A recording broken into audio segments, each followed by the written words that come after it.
I think it's time for another installment in the Recover Your Health series. If you've watched the videos in this series, you may have noticed that I never get super specific about any diagnoses or labels to the ailments that I have struggled with. And that is mainly because I don't really subscribe to that whole paradigm of conventional medicine where we label these clusters of symptoms with these diagnoses that they don't have treatments for. And the other reason that I don't ever mention any specific ailments is because I have alleviated a lot of the symptoms that I was struggling with for a long time, and there's really only a very small amount of things that I still struggle with despite all of the lifestyle changes that I have made. And those are what I'm going to be a little bit more open about today, because they are some things that I'm actively working on that I kind of want to just document and share for the sake of accountability. One of the things that I am really self-conscious about and find myself feeling defeated about is my posture. And I will show you that I have forward head posture, so I don't know if you can tell. I noticed that I had this, I think it was about 2 years ago when I first noticed that this had formed. And, you know, my terrible posture can be explained by the years of tattooing and before that being a barista, just constantly holding my head down and even putting pressure in that way. From a physiological perspective, that is one explanation for this hump, but I also think that it is in combination with a lifetime of low self-esteem. If you remember me talking a lot about the mind-body-spirit connection, that's going to go hand in hand with musculoskeletal issues as well, because you'll find that there's plenty of people who have spent way more years and way more time in bad posture who don't develop this deformity. So I definitely believe that there is a psychological component that can contribute to the ways that our bodies mold itself over time. In the 2 years that I've noticed it, I've been really dreading the fact that I have it and doing all the things, you know, watching all the YouTube videos or whatever and doing the yoga routines for neck and shoulders and all that.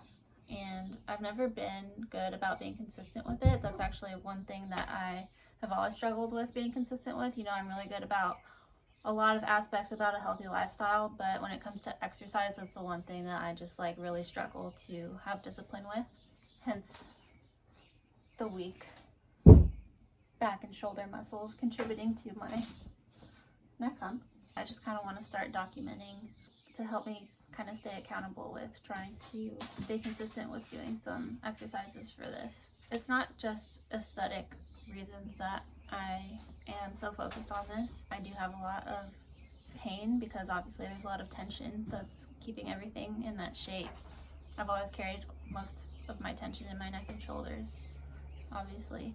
This leads into the main thing that I really struggle with my health to this day, which is POTS. And if you don't know what POTS is, it stands for postural orthostatic tachycardia syndrome. It's kind of vague, but basically it means that you have trouble regulating your nervous system, your autonomic nervous system, which is responsible for the things that our nervous system does automatically without us thinking about it, like our heart rate and our breathing and our circulation and all that stuff, digestion. So people with POTS basically struggle a lot with rapid heart rate, tachycardia, which is where you can feel your heart palpitating, and dizziness, and feeling that you're about to faint or actually fainting. And I could do a whole video probably about what I think POTS actually is in terms of root cause, which isn't something that the conventional medical paradigm takes into consideration. They say that they don't know what causes POTS and they don't know how to make it go away, and that it's something that you have to live with forever. And basically the treatment for it is usually a prescription for propranolol, which is a blood pressure medication, and they tell you to eat a lot of salt and drink a lot of fluid to help with your blood pressure. I have previously taken propranolol, and it does help, I'm not gonna lie, but using pharmaceuticals to put a band-aid over symptoms isn't something that I feel aligned with. So it's been years since I've been using propranolol. I do intake a lot of high quality salt because electrolyte balance is important for managing, blood pressure and dizzy spells. But the reason that this ties into the postural thing is I think that there's a connection between my body's inability to regulate my blood pressure and this crunching of my cervical spine. So essentially what I'm saying is that I'm theorizing that if I can get some improvement with my forward neck posture and my neck hump, that I will find improvement in my POTS symptoms and be able to be more functional.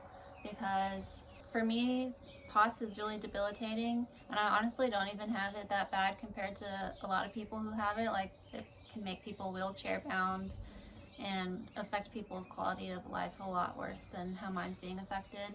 I'm still mostly functional, it's just uncomfortable, and particularly with this lifestyle of living on a homestead, or farmstead, whatever you want to call it, it requires a lot of physical labor, and a lot of that physical labor, the opportune time to get that stuff done is going to be in the warmer months. And having POTS makes you very sensitive to the heat. The heat can really exacerbate POTS symptoms, so it's hard to be outside without experiencing nausea, heart palpitations, dizziness, and all that. Obviously, I'm not going to willingly put myself through that. I do push myself beyond my limits because I don't like thinking of myself as having limitations, and so I will overexert myself outside, and then basically I get physically burnt out, and then I'll basically be stuck inside after I do that to myself because I can't hardly do anything without feeling like I'm going to pass out all day.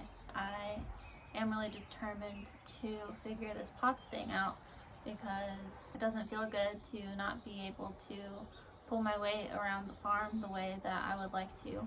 I really want to start a family in the next couple of years, and the idea of not having adequate energy to not only grow life in my body, but to be able to play with my children in the future really bums me out.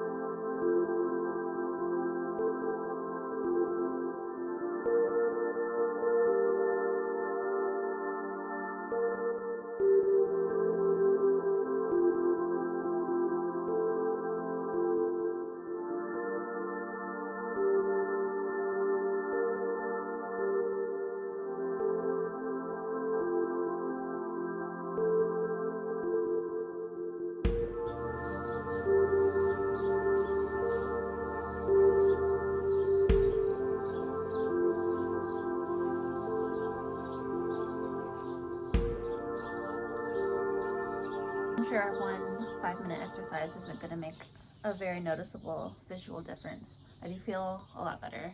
Sometimes when you go to the chiropractor, they'll do a before and after picture, and you can see a little bit of a subtle visual difference in your posture before and after the adjustment. But I'll be curious to watch this back and see if doing the exercise can make as big of a difference as going and getting cracked, because I can't do that anymore because I don't have the disposable income for it like I did when I was living in Houston and I was able to go every week.